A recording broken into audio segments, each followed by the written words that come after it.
Yo, so mga D-Wires, so katatapos lang natin gawin itong ito mahaba-haba itong sinetup natin na series parallel ng mga fireworks. Parang tingin ko abutin to ng mga 5 minutes din. So yung lineup niya, kalahati ng Dutchman, Fire All, converted na yan. Together nitong dalawang bombshell na yan.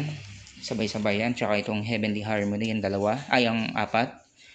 Naka fan shape.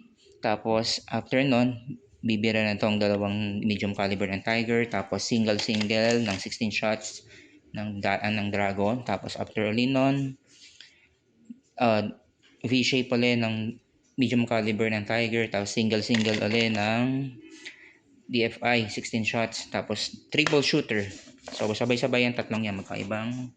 Magkakaibang effects. So after nun, fire all ulit ng ang tawag dito, ng Dutchman fire ulit. Tapos naka V-shape na na medium caliber ulit na Tiger. Tapos sabay itong dalawang nito. Dalawang very shocking. After nun,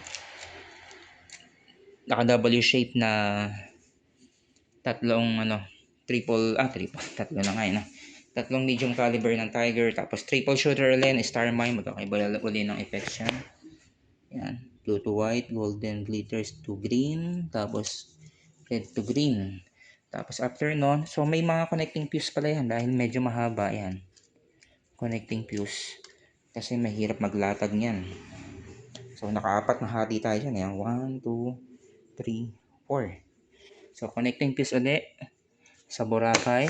After ng Boracay, triple shooter. Ito, sabay-sabay ang tatlo niyan. Magkakaiba ulit effects niyan. Tapos single muna ng 7 shots. Bago yung finale, ito yung pinakang favorito sa part na to. Kasi yung finale niya, dalawang 6 ng Star Mine, Brocade.